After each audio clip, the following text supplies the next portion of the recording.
I think that yeah, I don't really think there's much justification Roger told Gary Kans could give for all those years of privacy, at least Privacy Act violations during my employment.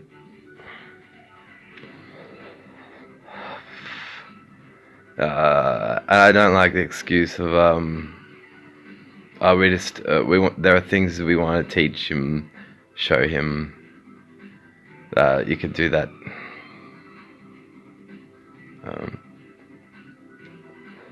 You can do that when we are at during work hours. You know. But connecting, I think, successfully their Freemasonry with how they will assume you might be trying to signal them, call them, or ask for their help or intervention, and how they will mistakenly arrive at that conclusion. I wouldn't tolerate them coming forward and saying it's the drugs that they do. That's why they fuck up on that one point so badly.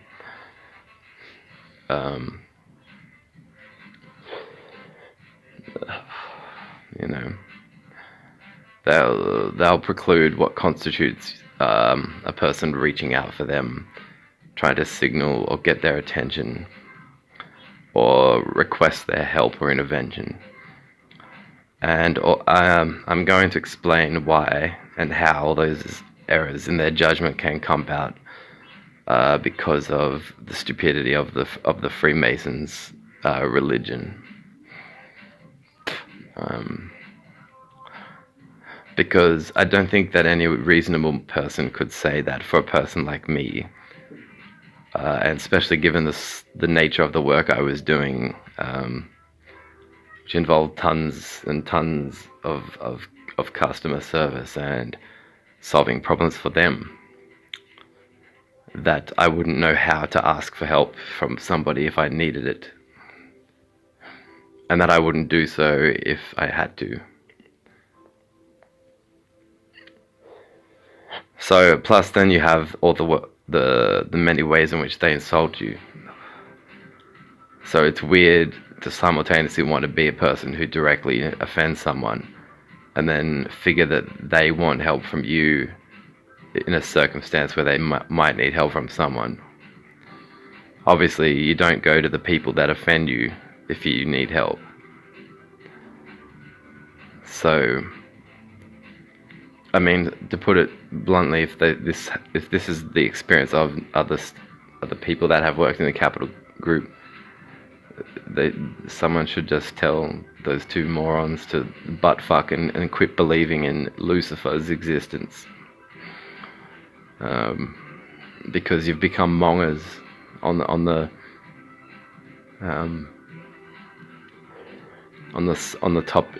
subject of rendering help. You know, you do more damage than you affect help.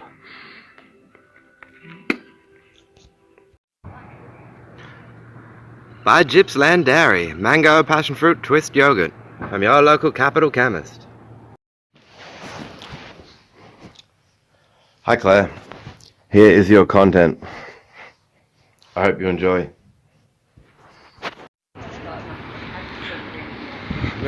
Good morning.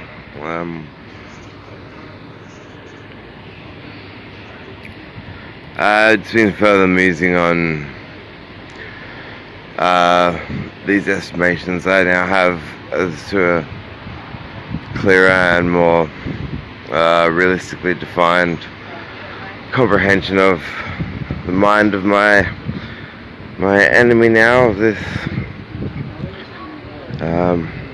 and that dynamics was certainly officiated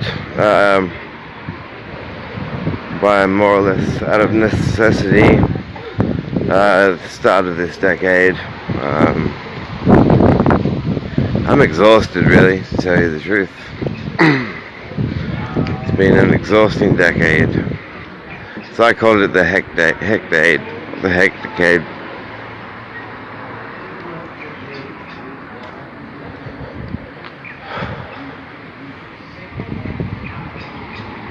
Yeah, do you think that,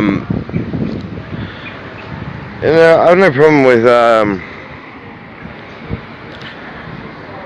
there's the stereotype of wealthy people, and I hate stereotypes in general, so, but, in terms of monopolistic thinking, I'd like to think Roger would have been satisfied with perhaps working to have an edge over, you know, sort of Patterson's, Amcal, all the other chains. Not that he would, you know, assert himself in such a way as to usurp the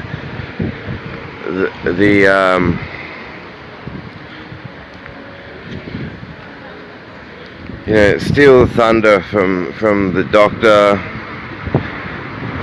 from doctors, from police, from I suppose psychoanalysts.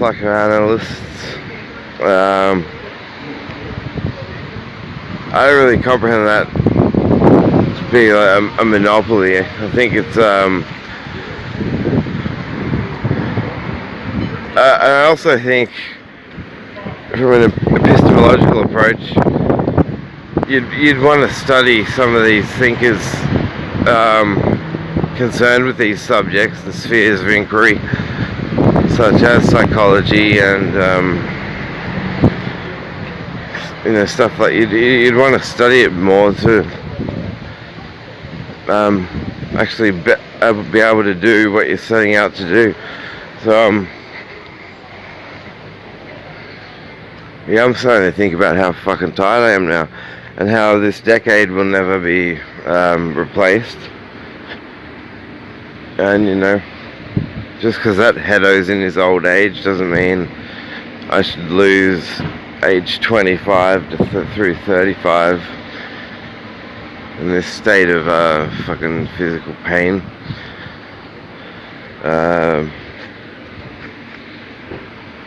But you know, I intend to collapse the weed of these conflicts at the point where they first spurred.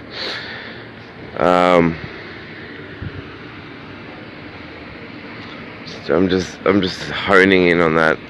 Well, actually, I regularly think about that, but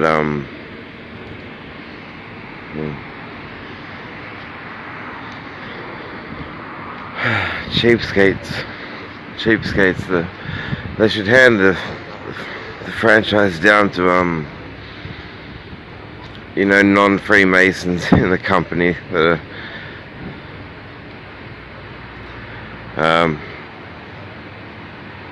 that aren't bigoted and into plagiarisms and you know a retard's comprehension of martyrdom.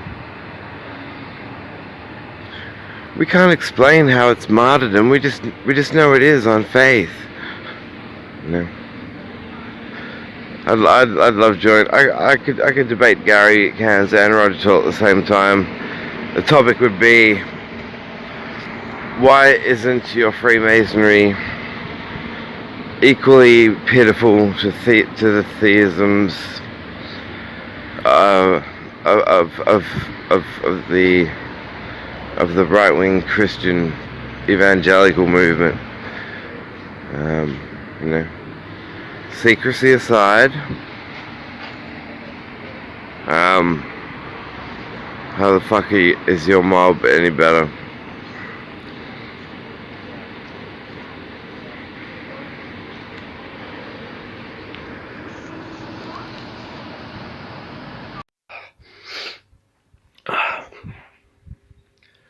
DETERIORNATION. Look, it's become a documentary saga fest. that has probably, as you can see, as it's reflected in the fact that it is the majority of the content of data on my channel. I want to know what it means to each of you. I don't want to be anything more than a question mark when I'm on YouTube and you're watching me on, you know, your computer or. But I'm celebrating. What the fuck just.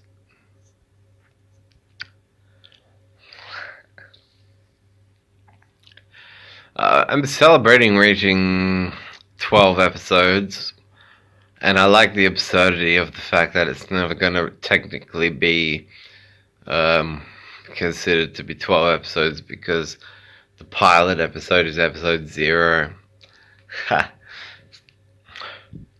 So what do you think of that? I've had a bit of wine. And check this out.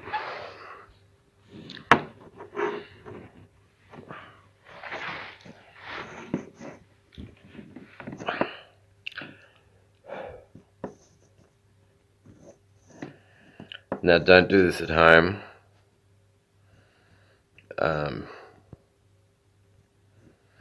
I was hang on a second. Well, what is that?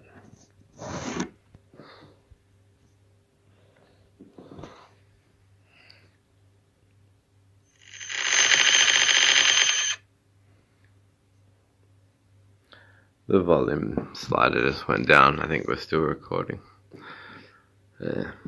Anyway, yeah. I don't have a microphone, but I worked out that I can patch the right ear piece of the headphones into the mixer, and then I can sing through the headphones. So that's great. But yeah. This is my aloe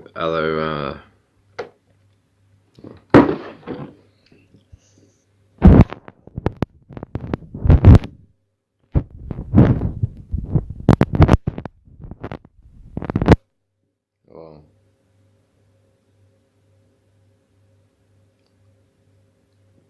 no, I mean seriously, where is the aloe vera?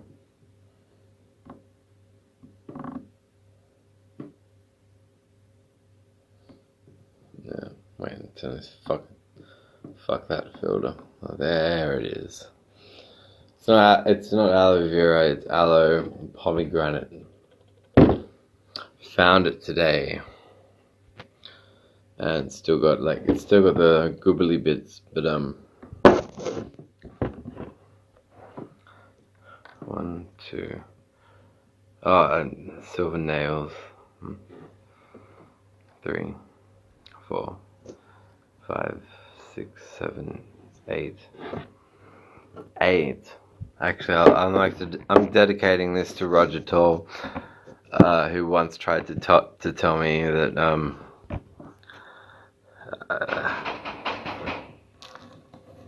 Like subscribe.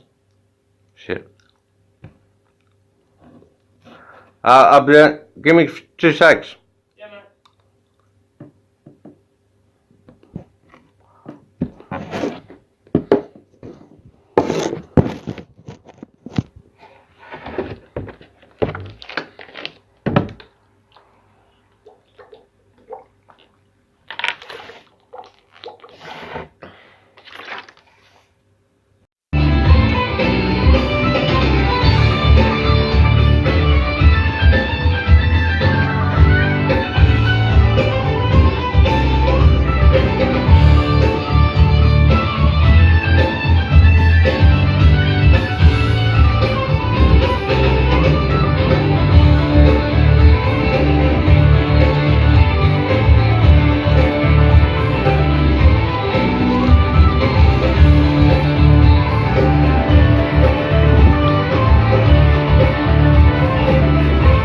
I love you, the cause.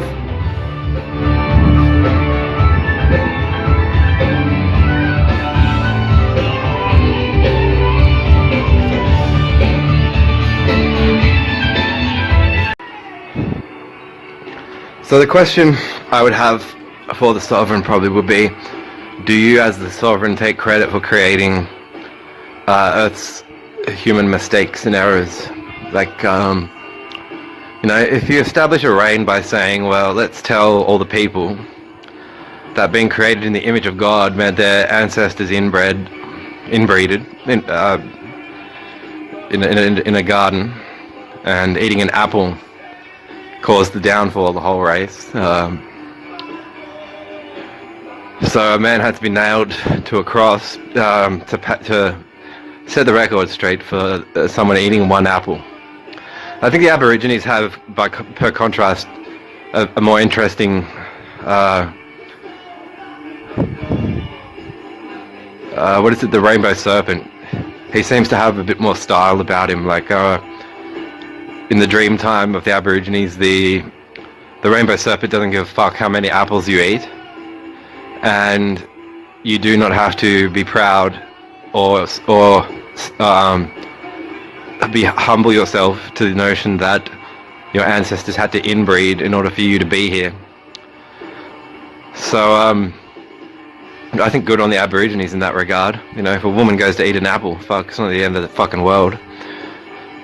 Benjamin Franklin said something about that. It's a strange religion indeed that a man had to be nailed to a cross to pay the price for the sins of eating an apple. So, you know, she established her reign by telling the masses that.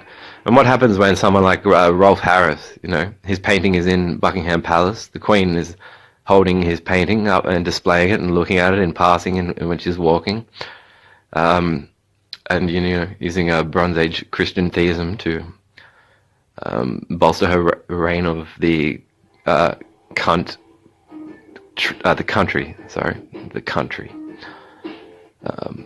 So I think, well, that's amazing the way you're running this country.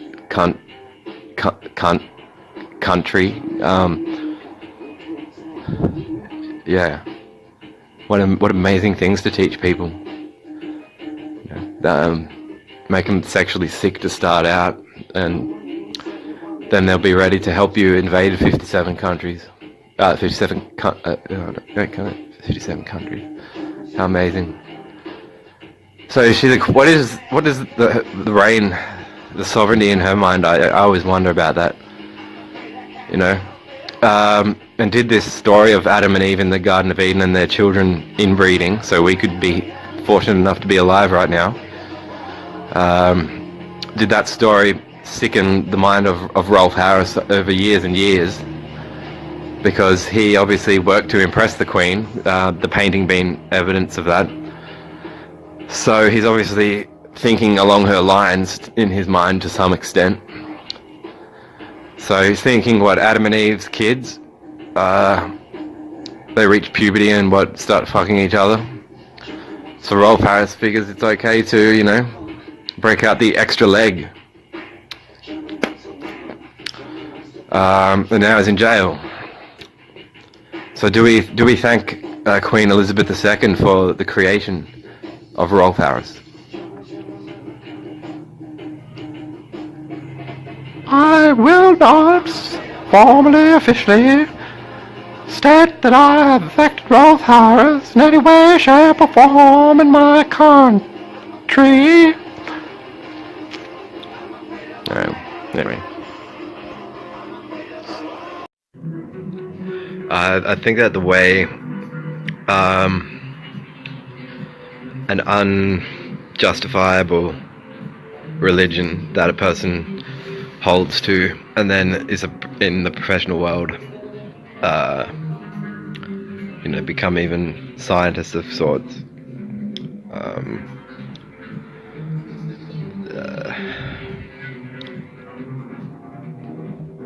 But the religiosity secretly operates in the back of their minds while they're, you know, hoping to get what they want to get. And even what they want to get spawns and occurs to them. I see it as a phantom. So they don't realize when they strawman and they also don't realize what the sorts of impulses are.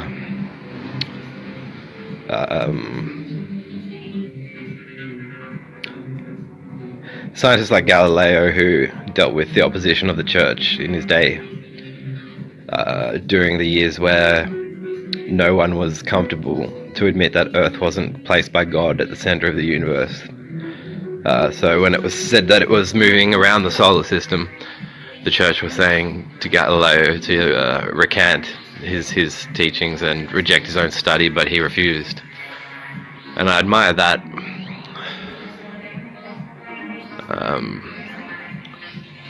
But I guess if the Freemason, well, what do? They think Lucifer is better than God, or has outsmarted and defeated God. So they look at the Christians who see God as the good guy that they're working for. They see Lucifer beating him. So they'll easily try to profile Christians, I suppose.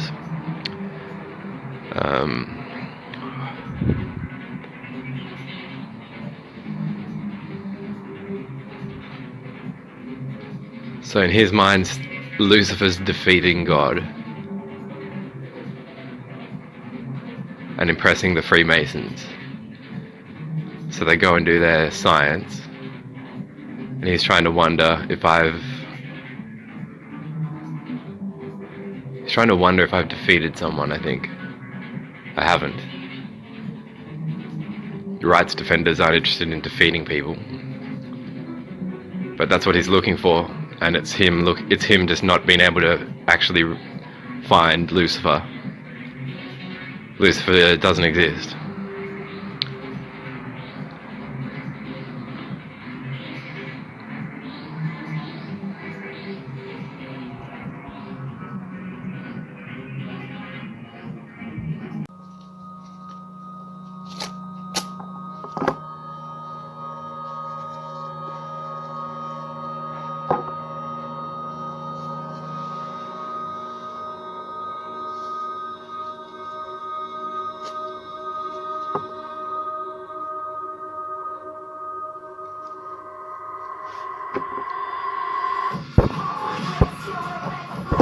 One thing I learned at Capital Chemist is that Roger Torp really prefers male employees that speak in an effeminate way at all times. Like, and then if they want speed privileges, they may have to have fingers in their ass, and then Roger will keep the shush shush. But I don't like to really perform for Freemason sphincteral interests. That's the sort of thing you'd save if you were like on stage singing or, you know, doing your own thing. He should have made his first chemist at Belcolin. Would have, well, actually probably went as far from there as possible, Montiasa. They won't figure me out here.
My opinion on that scenario was that I'm not really he sounded like it was reminiscent of that Christian evangelist Ted Haggard. If you look him up, Ted Haggard, I think it's Haggard or T. but he was known for, he was getting found in hotel rooms having gay sex with male prostitutes on speed or something. And so the Freemasons seem to pride themselves on being philosophically more enlightened than the Christians, but circumstances have forced me to challenge their convictions there. The smartest way to beat Christians in terms of philosophy is not to say you're on the side of the devil. Fuck. Anyway. I mean, all their existential arguments are already fucked there. Anyway. Enough of this. Enough. Buy corn CDs.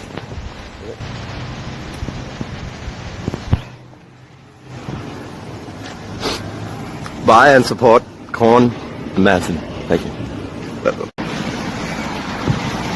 This is Fernando. He understands sarcasm and jokes.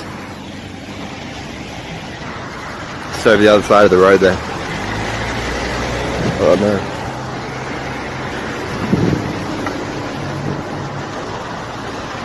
This is my getting bashed up look.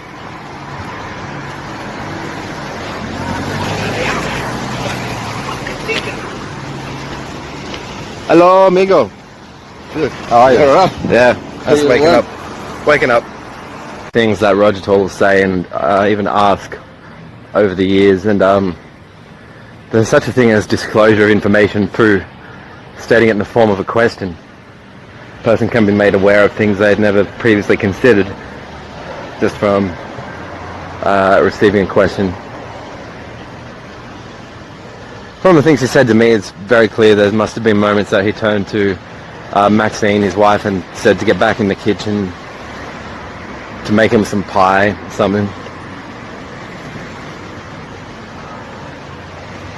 Has he given the 1950s backhand?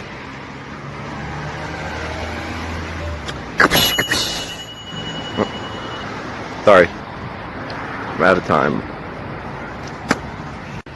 Concerning the definition of art, I think that when you're a kid and art is dismissed quite young, be it in the form of on a TV or a cassette or going to see like Sooty and Sweep puppeteering, which I saw at the Arundel College Theatre as a young child. And when you're young, some parents will dismiss artistic content. Dismiss it. It's just not a dismissal of the content itself. It's a dismissal of the content as a behavioural guide, and that's sometimes done through the term "it's only make-believe." So you hear that when you're very little, and you go, "Well, that means somebody has made this up." I can remember my first art show. I did a painting of a bird getting. It was a painting of a bird, and the caption was a story about the bird getting popped. And in all my life, I've never tried to harm a bird. And this painting was made when I was about between ages 3 and 4. So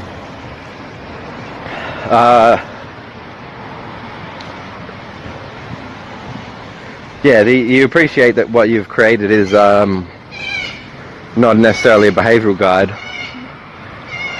So I just don't. I mean, it can. If it is, it's with great scrutiny of the content.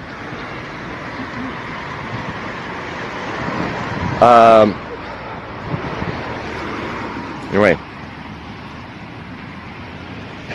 but yeah, make believe is was it a good thing that that term was used, that expression? It did mean that when religion came along, religious enthusiasts were saying, "Oh, you please believe," and so I was the one to run off home, going, "What if this whole thing is a pile of heaping ideological shit and rubbish?" And it turned out in many cases of many religions it was. So but then you read the dictionary and you read the word fiction and artificial, and you go, yeah. That's not to say that in a certain bing. So of course then there's the art that is a fantastic companion for conscientious disabuse. and that's a particular category and genre of art that I think impressed upon me through a friend, a girl that I went to high school with. I was being bombarded with the influence of Christian music at the time, and a girl in some of my classes, she would scroll song lyrics by bands like from Ed Kowalczyk from Live, and Jonathan Davis from Korn, and Marilyn Manson, and she lent me albums by the three bands. Live, as years have passed, I've grown a bit distant from Live. I prefer their earlier work.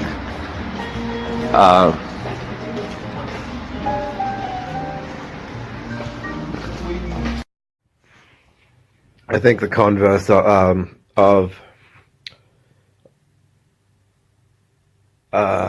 someone rich trying to bail up rights defenders and slam a false profile on them.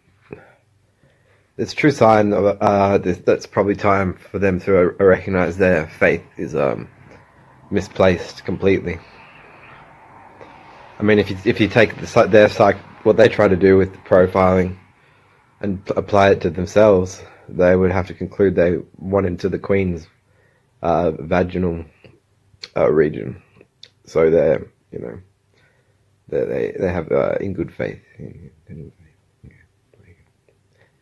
What do you believe in good faith? In good faith, and it turns out to be this Freemason shit heap of pathetic and abysmal concepts, very reductionist, Bronze Age approaches to moral sensibilities. There's 1001 books around now that will be more educational on morals.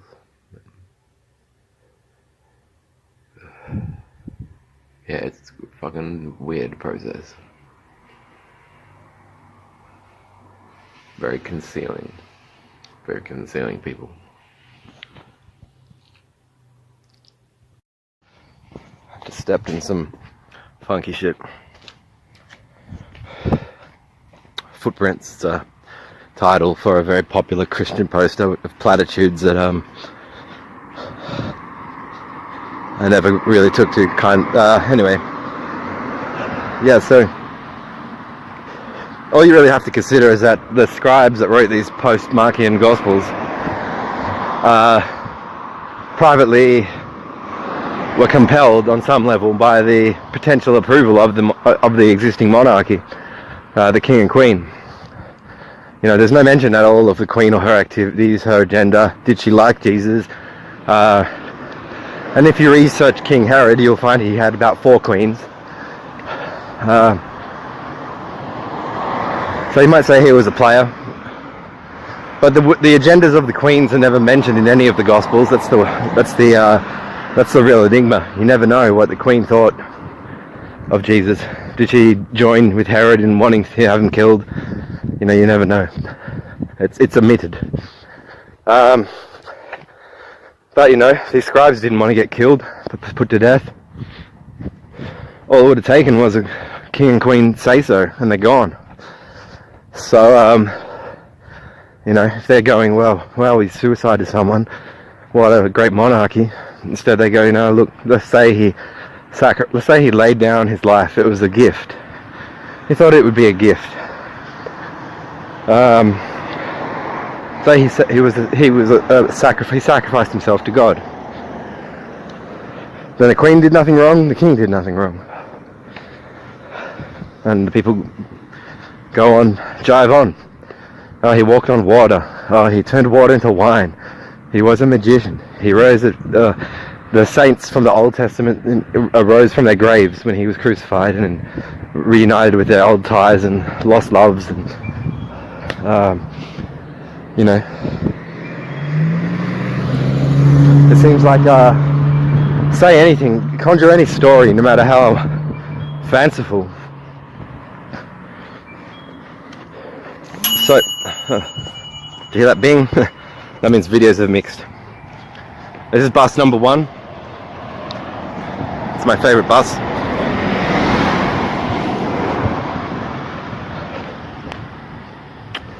Yeah. You know, if you've got a monarchy laying down the societal rules, how a man takes a wife, etc., which are quite offensive if you want to ask me, the sort of things that the Bible says people can go and do in order to obtain a wife. They have 50 shekels. Offensive as. But,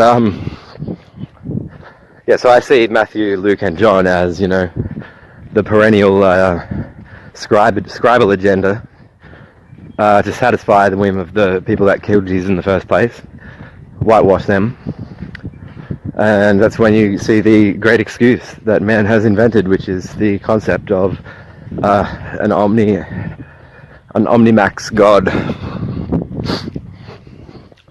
all-knowing, all-loving, all-powerful. Bullshit.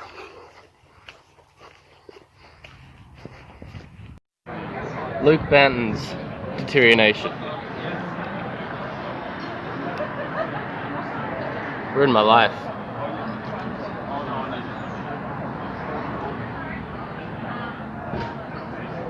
Ruined your life.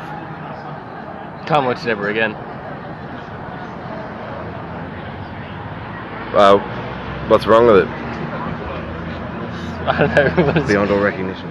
Fucked up. It's fucked up beyond all recognition. It's just really bad. My webisode series is FUBAR. That's it. That's what it means. That's the initialism. FUBAR.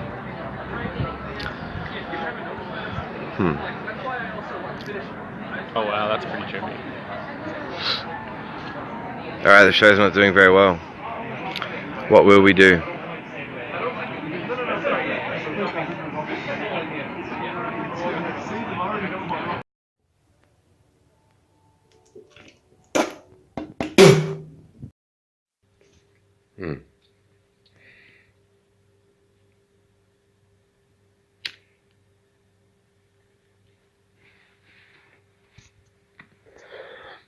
So there's a lot now looking back at the sorts of judgments I received from these Freemason employers. I think they have,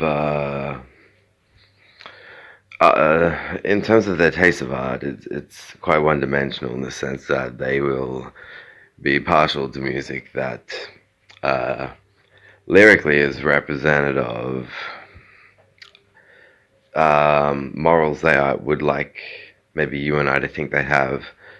You know, at the conference, I Was Made for Loving You Baby by Kiss is Gary's song of choice to sing, or Hey Jude, don't make it bad, take a sad song and make it better.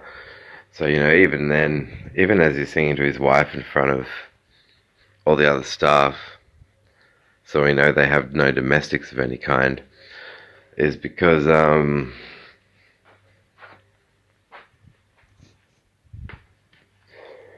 yeah, it's because apparently art's that one-dimensional. Unless the song is teaching you new, insightful moral intuitions that the likes of which you'd never heard of until that song was released, then art is apparently not doing its duty. You know, you don't need to consider the books written 200 years after the Freemason Church was founded, the first one in about the 1600s, or something like that. When David Hume wrote his treatise concerning the principles of morals, you don't need to enter in debates about moral relativism versus moral objectivism, or you know, whether ethical research into links between ethical intuitions arising through evolution, us being natural selection, selecting for particular ethical intuitions, as we see monkeys put their lives at risk to, you know, pick other monkeys out of water, bring them back to land. You know, there's possibly more moral wisdom in even Peter Stodge's 40-page treatise on neo-nihilism, where he begins by saying is morality an illusion, and he actually makes quite a few statements that do give credence to that point, that morality could be an illusion. But even so, it's better an illusion than an outright deception and front. They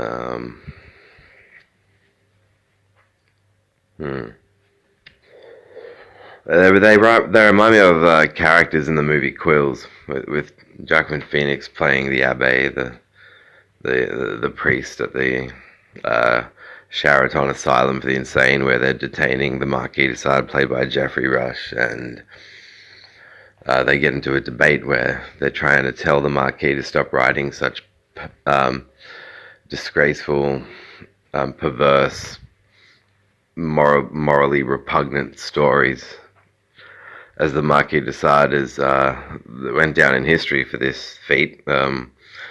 As to this day, the bondage, sadomasochism, and S&M bondage, all of that, sadistic, all those words come from Sade originally, which is the Marquis de Sade, so he got that ball rolling. But the scope of what art can do and be is far too broad for people to say that it's got to be morally impressive. Because the thing is, the most depraved movie you've ever seen that was meant to make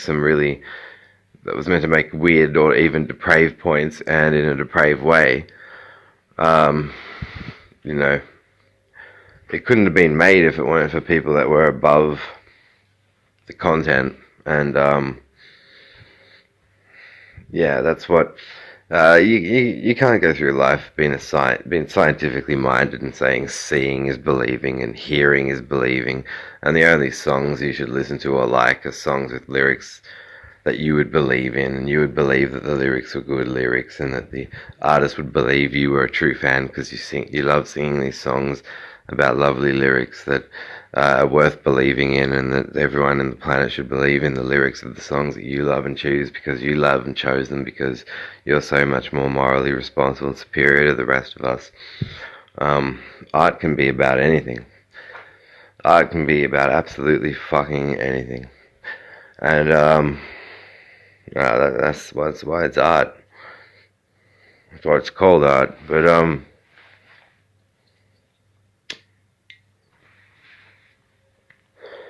whatever became of items of mine that belonged to me, that was stolen from a previous home of mine in Melbourne Street in Downer, within a month after I had left the Capital Chemist Group, and the fucking manager had made me so goddamn nauseously sick with the shit she would say to me, which actually was probably enough to warrant it being recited in a court of law. But apparently Luke is bulletproof and you can say anything to him any time and he won't sue. So, you know, then they get all this sand in their vagina because I get a dexamphetamine script instead of buying it on the street for $4 a pill. I should have just still bought it. I should have just still spoken to the street dealers, because the owner of the company wasn't even actually this Roger guy who you've seen. I've put his photo up on my timeline on my Facebook account. He completely refused to let me have the script altogether and considered it stealing. Because if you work in a pharmacy with a Freemason employer, he's got beliefs about the supernatural, the likes of which none of us could, you know, hold in a test tube. One of them is that you apparently never get sick. Nothing can be traumatic in your life. You can't get sick. If you're a Capital Chemist staff member on the ground 15 at 95 an hour. Yeah, you're bulletproof. You can't get sick. Sickness is for patience. So I got that dexamphetamine script, and it was deemed. It was judged by this Roger guy that there's no way I could be in any sort of traumatized state at the time, and thus the prescription was deemed by him stealing from him. Even though I started getting the repeats dispensed at non-capital chemist pharmacies, merely my obtainment of that script was, he judged it to be me stealing from him. So yeah, go figure. I would not be, though, on a disability pension now if it weren't for ever turning to non-street drugs to solve or help me get through anything substantial enough that I'd have to think hard and with a very clear head to make my way through.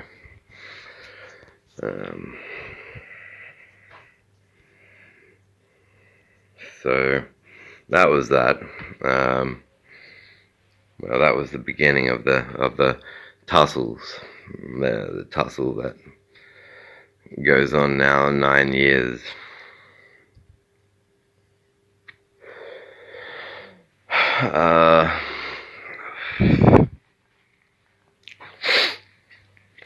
So now it's chronic physically disabling pain.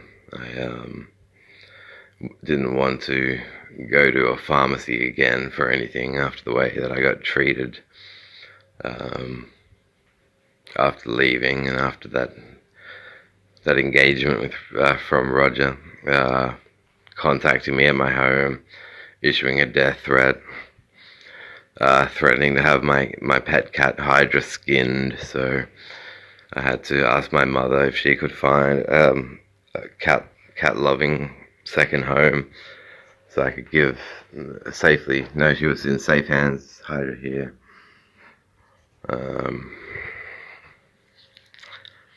And yeah, we've been beefing ever since. But this man is so deranged.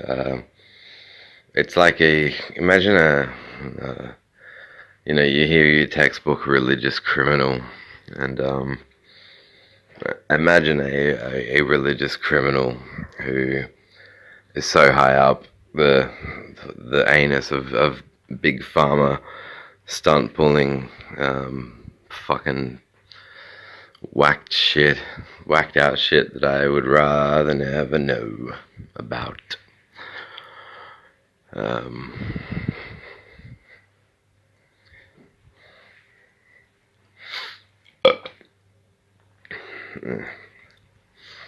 Anyway, I made sure that the right people knew what the situation was like.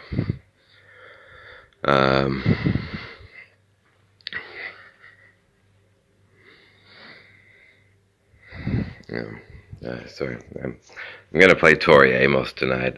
I'm a great fan of Tori Amos. I think she's a real woman of class, and her voice is beautiful. But and she does interesting covers. We all remember that It's Gotta Be Big, sort of dance house beat that was out in when I was in high school. But after that, I tracked down all her other albums, and I really like them. She's if she should come play at Tilly's so I can have cocaine and enjoy the set. Anyway, gotta go. So now we're one to interview.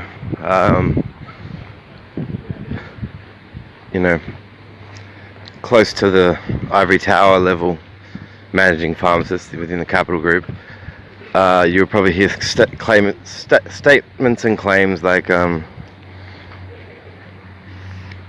this business has always been against piracy or copying and sharing of data, and to some extent, and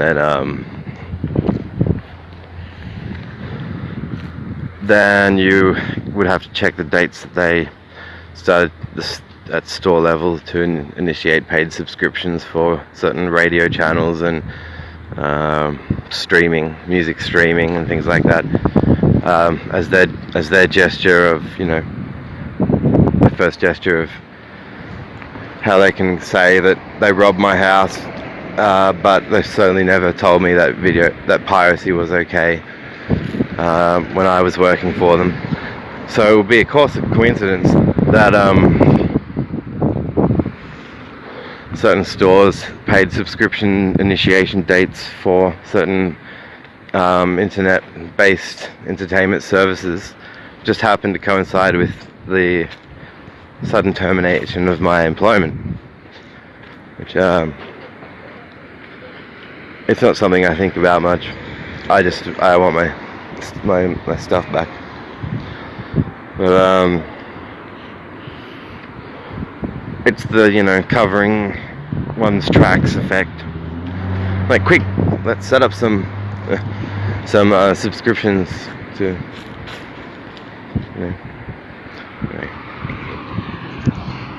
Thank you. A lot of people in the Midwest don't get that. That was Michael Shermer's kids there. He's I used to have Shermy's autograph. Here he is. Not that Lucy, the other one. And you hear a rustle in the grass. Thinking of Roger Toll and what's You think that the rustle in the grass, and it's been too much time has elapsed. Made a type 1 error in cognition. For the False positive. You thought the wind was connected to something and it wasn't. this speech reminds me of him. So that's a false positive. Watch this. That's relatively harmless. But if you think that the rustle in the grass is just the wind and it turns out it's a dangerous predator, you're lunch. Congratulations, you've just been given a Darwin Award for taking yourself out of the gene pool early before reproducing. And we are the descendants of those who are most likely to make type 1 errors, false positives, versus type 2 errors, false negatives. That is to say, why can't you just stay in the grass and collect enough data to get the answer right? And the answer is that predators don't wait around for prey animals to collect more data. That's why they stalk and sneak up on their prey animals, so they can't get enough data. So we evolved the propensity to make snap decisions and make one kind of error more likely than another kind of error. And that kind of error, that false positive, that's superstition. That's magical thinking. Freemasonry. It's connected to being a true pattern, and it isn't, and you're right. Yeah. That's the basis of finding false patterns like gods. Now, what's the difference between the wind and a dangerous predator? What's the difference between the wind and Roger's religion? A dangerous predator is an intentional agent, and his intention is to eat me, and that can't be. What Roger's religion hasn't. So what we also do in No one's caught the drift of Roger's religion yet. But that is, it's a lie. I know. I can see that's part of one element of why he has the interest in me that he has is This is the basis of animism. It can't just be money, because polytheism and monotheism, the people that I know. angels and aliens, I mean, and demons, and spirits and poltergeists and gods. To an extent, Gods are invisible agents the friendship around the world who group control I had. things, create these patterns. I mean, these patterns that we use to explain things. My real friends know Everywhere in the world, me because created nothing changes. Like it's always the same. It's always been the same, and when it's time to tussle, it's time to tussle. But didn't you love that, Roger? Congratulations, you just won a Darwin Award for taking yourself out of the gene pool early for not reproducing. Yeah. Hey, shut up, man. I've got I put a store in Hook's Pharmacy, Kuma. In the last 10,000 years. 10,000 different religions, 1,000 different gods. No. Our opponents agree with us. It's not a gestating fetus with your genes. Anyway, We are atheists. whatever. Focus on this. Further with with us. Clockwork Luke Banton.